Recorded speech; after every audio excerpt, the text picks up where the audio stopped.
What's up, y'all? This is your boy Monster Lung, and welcome to the channel. Once again, like, subscribe if you haven't done that already. If you like the content, please leave comments and please share. But today I got a special guest, man. And I hope to be doing more of this with local artists and musicians and creatives that are friends of mine. And me and this brother has just dropped an incredible project last week. Please make some round, well, not make some applause because we ain't got nobody but us in here. But welcome, my man Cam Wilson. What's up, Cam? What's up, man? Uh, Thanks for having me. no, man, thank you for having. Thanks for coming. For And sure. the project is awesome.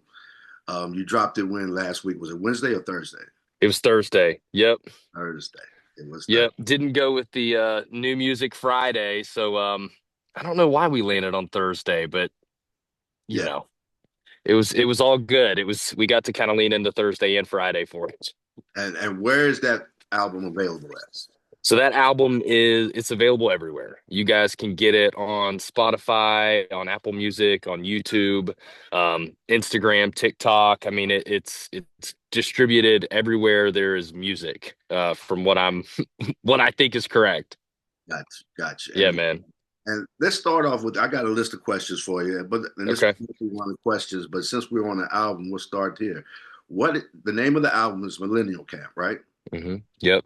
So what's the story behind that? So, the simple of it is that I bought the URL for Millennial Camp probably like 15 years ago. And I thought I was going to do something else with it. It was just kind of one of those things. I don't know how the idea of the name came to me other than just being a millennial, being kind of right smack dab in the middle of that generation and kind of, I think every generation has had the one before it that's always talking about what's wrong with that generation, right? Because the one before it had to raise that one, right? And everybody's kind of got their baggage and has their story and their place, on this spreadsheet of time, right, on the planet. And um and I always just kind of remember like hearing things like we're going to be the largest uh you know part of the population by a certain point, in this history of where I was in my life. And these are all the things that we suffer from, or that we are a negative force as far as how our contributions are, how we work, or just how we are, right? And um and there's reasons for that, right? Like stereotypes, you hear people talk about that, and not to say that they're all true, but people talk, and they like to label, right? That's just like what we do. And um so long story short, I own this URL. I thought maybe it would be a blog at one point, or we'd get some content creators and do some sort of like collective um, kind of thought uh, and theme kind of stuff. Like, hey, you've got somebody talking about, cooking, or you got somebody talking about music, just a cultural sort of platform. And then nothing ever came with it, right? Just like all the things Damn. you've had your life, right? And um, Back up just a little and bit then because you froze up on me just a little bit. Oh shoot, I froze up. You got me now? I got you now. Yeah. Okay. Um, but just like all things, we've got kind of these box of ideas, and some things come to life and some things don't. And Millennial Camp is just one of those, just from a name and perspective I had just always had. I never let it go every year after the renewals. And then when you think about full circle, I started working on this new project, and it was kind of like the culmination of, and the embodiment of this kind of coming of age period in my life. And the thing that I thought that would be the most relatable is like, I went to camp growing up. Like I did stuff, and what do you do when you do that? Like you go spend time with other people, other peers, right? You learn from them. You talk about progress, and you talk about the things that are are great, and you talk about the things that we need to work on, and you talk about the real stuff, right? You go to grow, right? Right. And and that's what Millennial Camp, as these songs started coming together, I thought, this is a look inside of kind of somebody who's smack dab in the middle of this generation, who has maybe a different perspective of like what it means to be a human and be a part of, somebody that was born, you know in the 80s, right? Up and in their, not quite old yet, but not young anymore, right? In life. And now that there's just a ton of us, and you start to see people that were in the generation before you that are retiring and moving on, and it's our time to kind of step in to culture and into society, and we're parents and we're leaders and we're friends, and we're starting to take care of our parents, right? And now, you see the culmination of what everything that was that helped shape who we are, and the struggles that we have to face. Um, and just like at large, it's like, hey, we're doing okay, right? Like we all got our stuff. And I think that the album's just relatable to that degree, is that all humans can relate to it, but it's also trying to give people a better understanding of like us, right? Of this kind of this group that has existed during this time, and the things that have happened to us, and how we're doing okay, right? Yeah. I 80. think we are. Yeah. I know we talk a lot of shit about like Gen Zers and stuff, but I think, you know what I mean? Like that's what I'm talking about, Right. you Right. know? Um, but I think we're all doing okay. And at least we're aware of the things that are going to call, or the things that are going to have a negative impact on us, and the things that are going to float down and affect our kids, and the behaviors that we have to get control over in order to, have healthy lives, right? Right. Right. Yeah, 80, so I know that was a 80's lot. babies.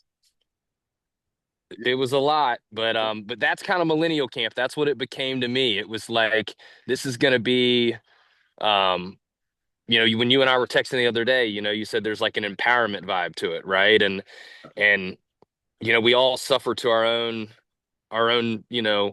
things, right? We all have our own stuff, and that's what this thing is for me. It was kind of like, let's put this stuff together, and let's kind of make this be your kind of soundtrack to survival and growth and spirit and relationships, and all the things that you are aware of that exists within you that needs resolved, and also that is impacting other people too, you know?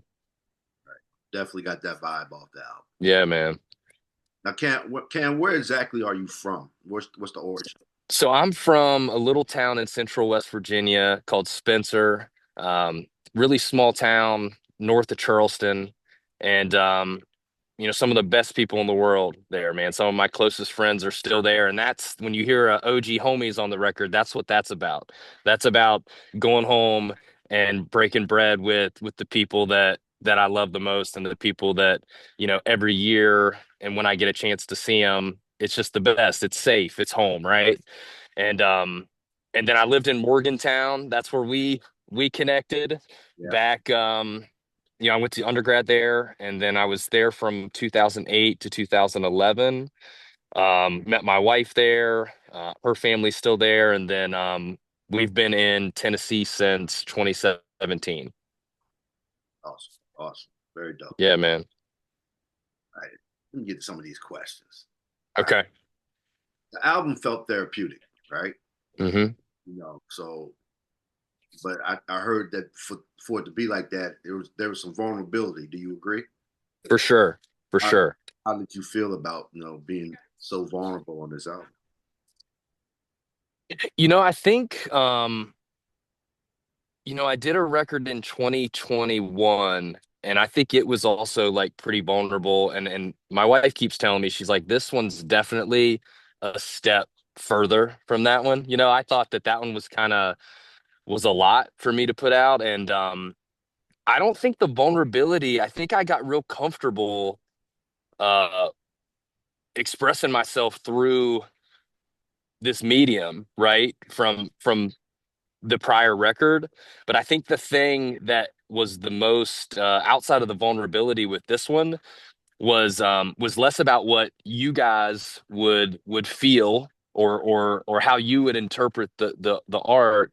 It was more about was I going to be capable of doing it again? You know, like doing a project again, and then making it better, and then also exploring, techniques and doing things within music that I'd never done before, right? Which, crossing into that was the vulnerability for me, was going into the studio with Chris, who I worked with on the last record, and finding the person that showed up on those recordings, right?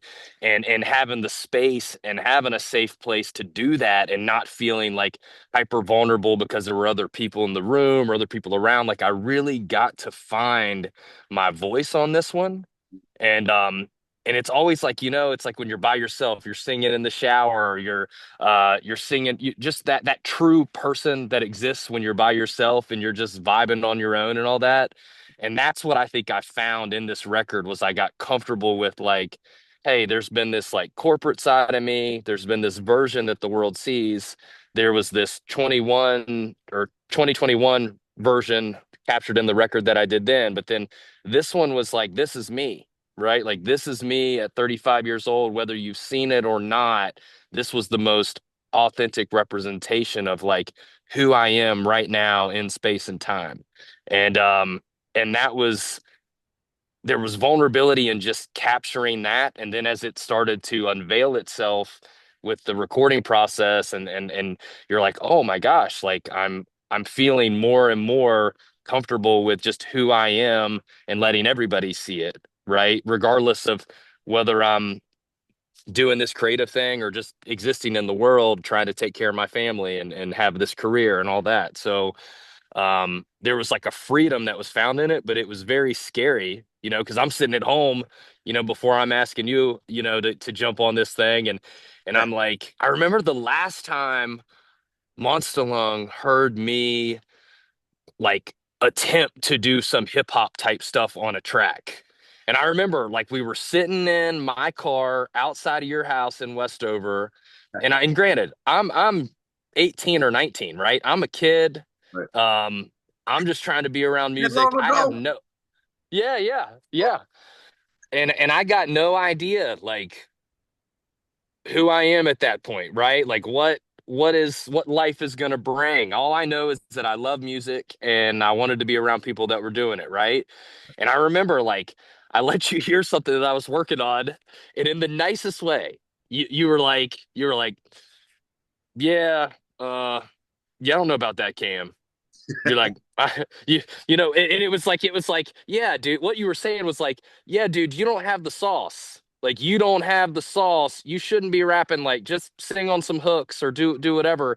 And I'll never forget that. So, like, part of my motivation with, like, you know, reconnecting with you and being back with you, like when I let you hear the record, before you started working on Kill You for a Billion, I was really nervous about letting you hear what was happening, right? And kind of who I had become, and what was being captured. And I was just wondering, I was like, if I pass the Monster Lung sniff test, if I pass that, then I know that I can get some of this other insecurity like out of the gate on this, or get it out of the way. Um, Oh, you but passed. yeah, man, that's You passed.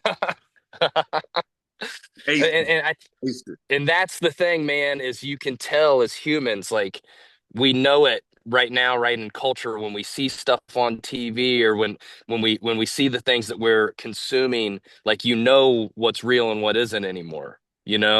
We've become desensitized to the BS, essentially.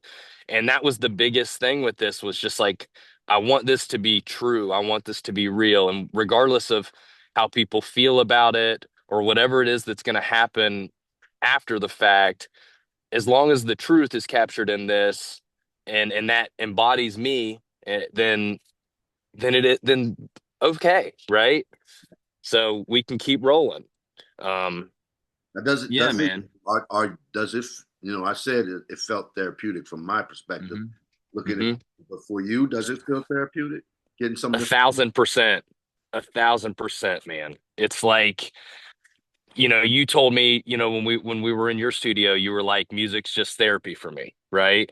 And I know it 1,000%. Like, it was 4 years between the last project and this project, and this this project basically embodies like what the last 4 years have been like for me as a human. This roller coaster of a journey that I've been on. But what didn't exist is that I didn't have music. I told you I heard your record and I kind of came back to music, and it was like, I think it's time to do another one. Like, what are you doing? Right. And there is no question that I am a happier, better person when I am working on music. And that applies to like all aspects of my life. It makes and feeds all of the other facets of like being me in the world, right? I get better at the job I do to make money. I get better at being a dad and husband. I get better at being a friend. It's because I'm happier, because I'm filling my cup, right? Right, right, And that's what it is, man. It's like I don't have a music career. You know what I mean? It's just like that's a huge part of who I am, and if I neglect it, then the cup doesn't stay where it needs to be, right? And it's the same way, right, with God, with healthy relationships with your wife and your kids and all of it. Like, you got to check those boxes, to just survive. I love that, man. I love that, and that's I need. I'm gonna steal that one from you. I'll be trying to explain to people like, but yeah, man, You're right. I'm just a happier person when I'm making music. Yep. Yeah, Make and it's everything already else hard fall in enough. place. That's right. It's already hard enough to be the best version of yourself all the time. So if it's like, we're always going to fall short of that, but you got to do the things to help at least get you closer to that benchmark, right? To Right, at least try to be functioning the best you can, right. even and that's the thing. It's just like I dumped 9 months into this, dude. I was trying to break it down the other day, and I was doing a whole lot of other stuff during that period of time, and I was excelling in it, but I was still showing up every day when I could. And I think we mapped it out. It was like I got 270 hours in this thing, So it's like I got 70 studio hours, and I've got every bit of 200 hours like writing. Getting around. And yeah, Yeah, yeah. yeah. And then you get to, I was telling my wife, we were driving yesterday, and we were talking about this podcast a little bit, and the one thing that's weird about it is you get something done like this, and as soon as it goes out into the world with zero expectation other than like the accomplishment was getting it done, it's like it's not mine anymore, so there's like a degree of separation between where you were in like the last 60 to 30 days getting this thing like dialed in to the point that it's like you see it on Spotify or you see it on, Amazon Music or whatever. And then like I think there's like distance. Like, now I don't even listen to it the same as I did. Like, the super critic isn't like in the weeds anymore. Like, hearing that one downbeat on one of the songs, and I'm like, oh, why didn't I change that? Or like, now I'm like, it's done, it's out, right? And and then you get back into that space where you're like, how did we do that? How did we make that? Right. And it was like I went 4 years. I heard your stuff, and I had to like get myself to believe that I could start and finish something like this, right? And now you look at it and you're like, well, I wonder when we're gonna start making music again, right? Is it gonna be another, you can't wait that long, right? Because it comes back to what we said. You gotta have the stuff clicking. Dope shit you're doing, brother. No, yeah, you can't wait that long.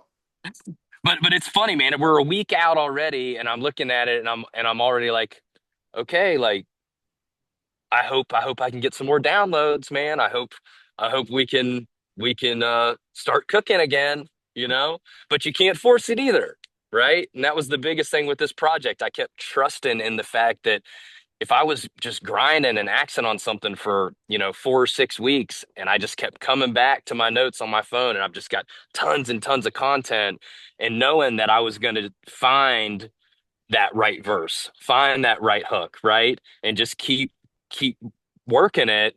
I did my best to stay in a space of not getting overly discouraged, but just kept saying, just keep showing up, man. It's gonna come, right? And uh and that's a first for me. That's like outside of my nature, you know? Um The song sound so connected. It sounds the whole thing feels like a theme. You know what I'm saying? yeah. So Yeah. yeah, like we was talking about like House of Joe's and Yep. Sonic X. Those songs. Hmm. That's where I was like, oh man, he's letting it out. He's letting it out. Yeah. Yeah, that's the fine. I feel you. Yeah. Hey, tell me about your relationship with the producer, Chris, man. Tell me how Yeah, man. about him and y'all relationship, how you met and all that. Yeah, so my neighbor in Tennessee, her daughter is engaged to, just in my opinion, and I think in a lot of people's opinions, one of the most talented guitarists of this generation, right? I mean, he tours with Gary LeVox from Rascal Flatts. He's played with Big and Rich. I mean, he's all over. He's got camps, and he's just incredible. And you want to talk about somebody that's like monetized a YouTube following and has fans all over the world and signature guitars, and he's unbelievable. And I met him through kind of a family friend, through our neighbor, and he actually played on my first record, and that was really cool. He was gracious enough to like get involved with that, but he introduced me to Chris at Our Relation Studios. Chris had done some audio engineering and some things for him, and he was basically like, hey man, if you want to do a project, you got to meet this guy Chris, you know? And that was one of the best things that's ever happened to me in life, was meeting Chris. And um you know, for somebody that's not like, yeah, music's been a consistent thing in my life. I was in like a children's choir growing up. I've always, but I'm not like a technical musician, right? I can't play multiple instruments. I've made my way around guitar, but I'm not a guitarist, right? Um, but this guy, when you talk about seeing talent, when you talk about like, people that have abilities to, rocket scientists, whatever it is, like that are just the best at their craft, watching what this guy can do in a studio with the tools that are around him is one of the most impressive things I've ever seen in my life, right? It's like this guy's 10,000 hours plus, and I mean, he can play everything. He can sing. He can run the applications. He can mix, master, produce. Um, he's just an unbelievable dude. I can't say enough about him. But the most important thing about Chris is that he's an incredible person. And I'm sure there's been times, he works with country music people. He does production for shows on Discovery Channel. He's been in the rooms with songwriters. He's had a top 10 for Martina McBride. Like he's the real deal. And here I am, just some recording artist that's like, used to do music, who just like comes in as a hobby. And I'm sure he's like, damn, like, I could be working with some, yeah, I don't want to spend my time with this guy, but he's like turned into just one of my like best friends in Tennessee.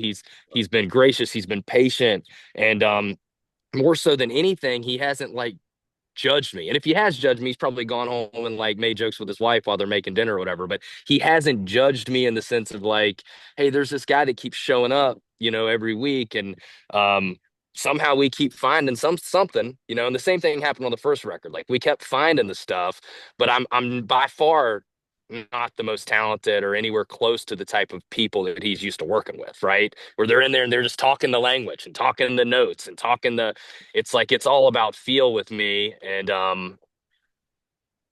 he's just giving me the space to like experiment, and I can try to tell him what I'm hearing and what I want, and like more so than not he'll get it. And then if he doesn't get it and I keep beating on it, then we still end up finding it, even if it takes some time. But he's really able to deal with somebody like me who can't really speak the language that well, and then turn it into what's actually happening in my head, my heart, you know? And Uh, what, that's what's his official title? I mean, like You got Yeah, so Chris. he's Chris. one of the owners of Relation Studios, but he is by trade, he's a he's a sound engineer. He does audio engineering, production, sound design.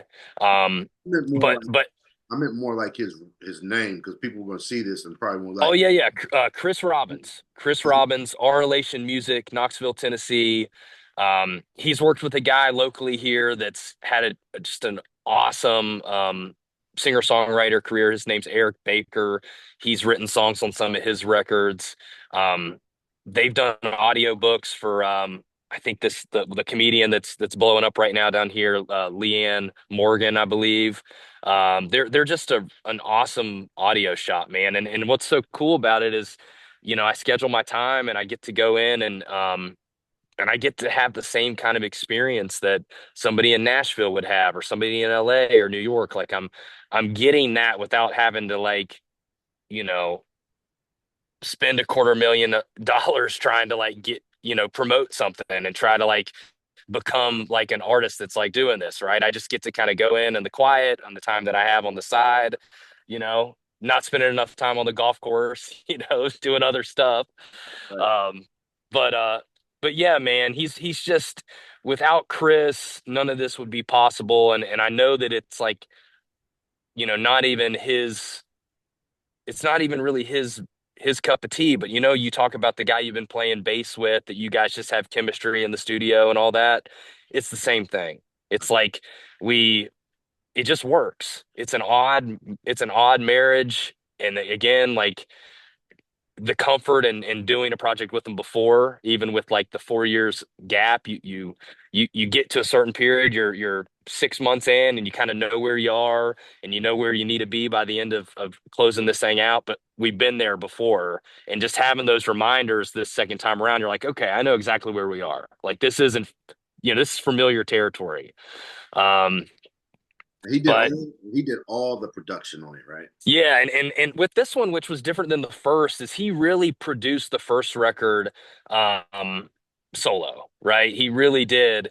But at the end, this was really more collaborative. Like we co-produced this one for sure. I mean, he his skills in the studio with the audio engineering and the instrumentation and all that stuff were obviously you have to have it. But as far as just the back and forth of just what was happening and the decisions that were being made production wise and shaping the songs sonically and all that, we were both very much bouncing the ball back and forth and bringing these songs to where they ended up landing.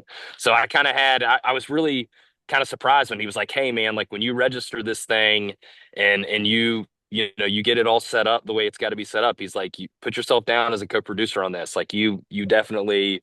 And I was like, "Damn, hell yeah, let's go." That's awesome.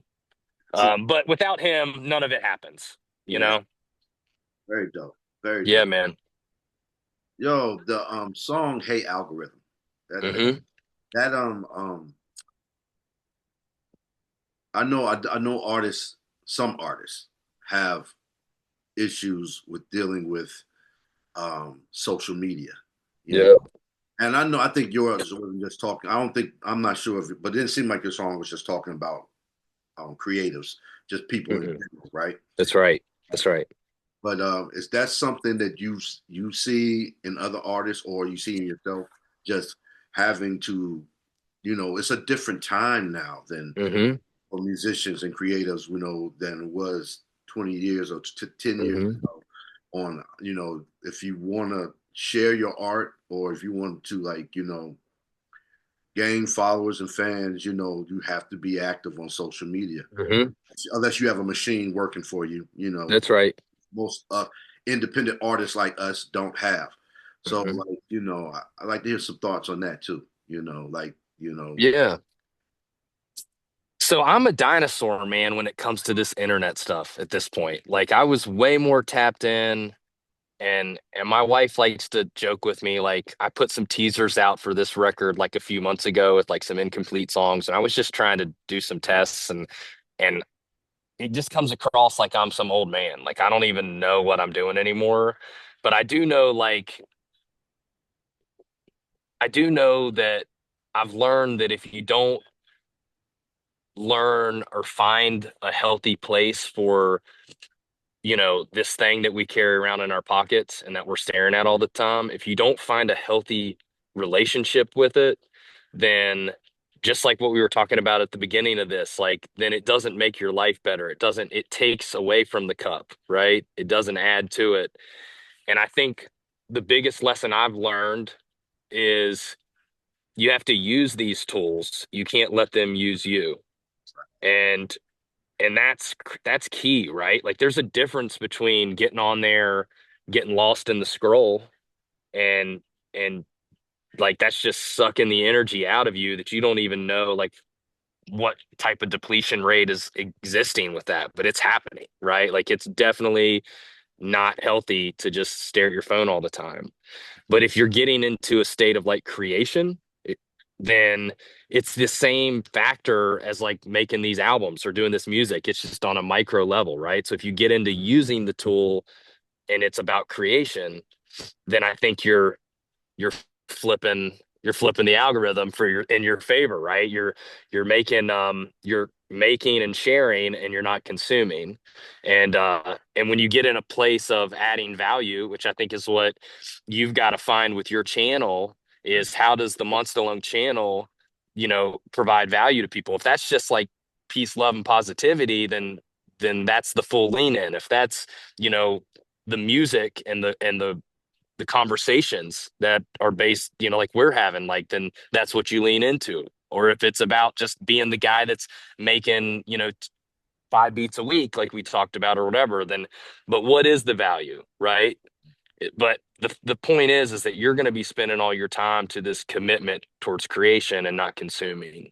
And I think that if we don't look at the internet and these tools and these platforms in that way, well, then you just have a bunch of people on there that aren't in touch with reality, because all they're doing is looking at what other people are doing and they're not doing anything for themselves, Yeah, yeah, you know? agreed. It's like I remember when we used to hand out flyers, Mhm. and we Yep. hand out flyers, and some people would look at them. Some people like, nah, I don't want it. Some people grab it, and you see them about 10 yards away, they throw it away. Yep. It's, Yep. And yeah, I don't know where I saw this, man. And tell me if it's something that you posted or what, but I saw something, maybe it was in a podcast or something this week about like how the algorithm responds to like a post and why you see this like wide range of absurdity with how people are choosing to like engage their followers or get attention. And it's you know if Monster Lung was promoting his album and he was like, hey, really hope you guys check this out. I think you'll really like it, right? right, Nobody, that's not going to show up on anybody's feed. The right, algorithm's not going to respond to it. But right. if you wrote something like this album's murdering all the people in Morgantown or whatever, or you did something, whatever, something just outrageous, Right. well then it's gonna hit in a different way. More people are, and it's just weird. I don't know the science behind it, but I know it's true. Like, why is Kanye completely leaning into absurdity, right? I can't even go there. Can't No, even but go you know there. what I mean? Like that's the Yeah, extreme of the yeah, of the like grasp for attention, right? right, It's not because he's like actually like that. It's like it's calculated, right. But you know? that's personally for me, that's too far. Yep, it is. Yeah, It I know. is. Like that's when you say like it doesn't. That's not contributing to my. At what cost, Yeah, right? at what cost? Yeah. Right, right, Yep. right. Yep. I think I know for me, I'm out there trying to find my real 1,000, right? That's right. Yep. Real 1,000, and by that it's like, people who really like are are, Mm-hmm. attracted to my art, what I'm Mm-hmm. saying? And then, that I'm doing that at a slow pace, what I'm Mm-hmm. saying, which works for me because, Yep. I'm like, yeah, I'm not in the music industry, what I'm saying? Yep. I do my 40 plus Mm-hmm. come home and create and Yep. get in my place. But at the same time, I do want my art to be recognized. Mm-hmm. Uh, Yep. I think it's dope, Yep. and like you said, these are tools. So if Hmm. if we can approach this beast of a thing, social media, as more, but remember, like, look, I'm marketing my art. Don't get caught, Hmm. like you say in the song, don't get lost in the scroll. You Hmm. know what I'm saying? I yeah, but it's challenging because you Yep. get lost in the scroll. Yeah, and how do you separate yourself from using these platforms to speak like opinions or to speak like whatever's going on with your beliefs and all of this stuff where I feel like social media's evolved so much. It's like who are you writing this stuff to? Who do you think cares? Like that's not how we're consuming or what we're getting from this platform is like what each of us like really it's not stream of consciousness anymore, right? Like the evolution's changed. It's not like early day Twitter, early day MySpace or whatever, right? Like going to get a coffee, right? Or how you feel. It's like it comes back to like, are you adding value? Are you like, what are you choosing to communicate?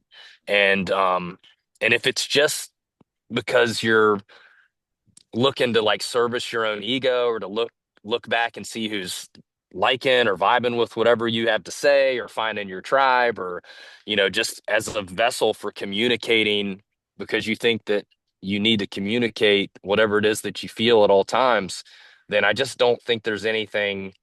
It's just what are you doing, right?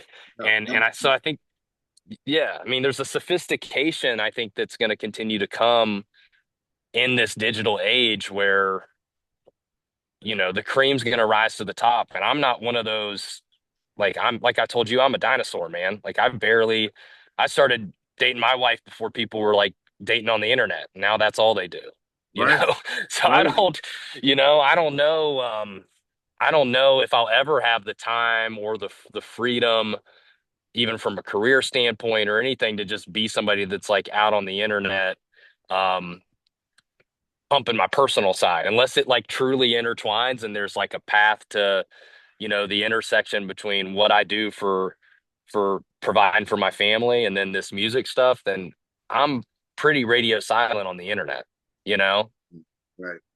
Yeah, yeah, yeah. I know where you're coming from, and Yep. that's a good transition to my next question. Okay. Another underlying thing on the album was family. You know, Yep. the importance of family to you. Hmm. You mentioned it a few times throughout the album, Hmm. and uh, what does family mean to you, and and the way that you put it into your music this time. Well, not saying Yeah. you might have done that all the time, but I definitely caught that. Yeah, I think at this point you hear a lot of references to my spiritual life in this record. You hear a lot about my family. um and I think just when it comes down to it, man, like anything that I do in my life now outside of just my regular job, everything that I do, every choice that I make, it takes and pulls me away from them, right? From the people that I'm already um spending most of my time away from. And so when I think about this music, like first and foremost, I'm making it because it is the only way, the only medium that I can capture who I am and how I feel and what I care about and in kind of one place. And I feel like it's going to be left. It's the one thing that's going to be left for after I'm gone, right? It's gonna be the one thing that like captures me in this period of time and something that my kids will always have and they can always, you know, 100 years, from now, like somebody might hear something and be like, wow, man, that one Cam Wilson up the line there, or whatever, he was a weird, odd duck, wasn't he? He was in the election business and rapped sometimes. Like he was a funny bird. Right. Um, but man, the family side of it is like. that's a huge part of what I'm about. Like it's like if I'm not, I'm doing it for them because they're my biggest fans. Like they're gonna listen to this music and they actually care, and it makes them feel more connected to me, and it makes me feel more connected to them, and they support me more than anything. It's like that 270 hours or whatever you break that down to, it wasn't like it was spread out, right? But those are Friday nights, from 4 to 7 o'clock, when I'd been on the road from Monday to Thursday, then I'm coming home and I hadn't spent time with my kids yet or whatever, right? Like it takes away from them. So um you got to look at it and you got to say, wow, these people, like, they believe in me enough to know that, like, there's no real like ROI based on like financially with what I'm doing with this stuff, but they see back to that cup being full, back to pouring into the different parts of your life, that if dad does this, or my wife, if my partner does this or whatever, like he's a better version of himself. He's better for us. Like the whole is better, right? So like I have to put that into perspective. And that's millennial camp. That's like all the guys that are my age or women or whatever that have families, like that are in their mid 30s or mid 40s. It's like, if you like, we all know what we're doing, right? We're like trying to take care of these people. We're trying to love them the best we can. We're trying to make sure that the things don't pass through us that go to them, that you want to try to, pump the brakes on generationally. Like you and so I've got a family's everything to me, man. It's like my wife and my kids, they're everything, and that's what the music, that's what it is. My relationship with my wife, ride or die. Like you said it to me, you're like, that one's super relatable, because it doesn't matter whether it's your wife or your husband or your just your person. Like that song's just about everybody's person, right? Everybody's person that they choose uh to go through life with, and that no matter what, the ups, the downs, the good, the bad, all of it, like you ride or die, right? Because that's the choice that's been made, you know? That, And that, that might be my favorite. That might, yeah, man, I love I that. love it. It's like everybody's, even if you don't, at some point, whether it's a romantic relationship or not, it just applies. Everybody knows who their ride or dies are. It's a feeling, it's a trust. You can't put your finger on it, but when it's there. And we have it with our closest homies. We have it with some people that are our blood, some people that aren't. But that's all that is, man. It's a it's a bond. It is. It is. Yep. I'll tell you another thing dope about family too, like especially with our children, man. I think it's dope for us as artists that I think it's important that our children see that we're passionate about something and then Mhm. we'll do it. Yeah, That that's right. we don't suppress a passion, Yeah. as long as it's a positive, loving Yeah. thing. But That yeah, That's it. You're right. That's another thing, man. It's like starting something and finishing it, right, right? right. It's just like do what you say, and you're so right. I'm glad you said that, because that's huge. They're watching, They're you watching know? and they're gonna take Yep. away from that. And also, like we back to what we said earlier, finding our happiness. So Yep. I'll be them finding their happiness. All right, That's right. I got one more. We're gonna talk about one more topic. Then I'm gonna let you. Okay. Uh, I'll uh, talk to you forever, man. This is great. but our song "Kill You Hmm. for a Billion," man. I want you to give some backstory behind that. in fact, and that's the first time someone wrote a verse for Hmm. me, and I did, and I loved it. You did a great job on it, Hmm. and I love it. But what was the inspiration behind that song "Kill You for a Billion"? Yeah. So first off, you killed it, by the way. That That's what every time you pop on that track, I know it's not just me. Everybody's like, who is this? What is happening? So for real.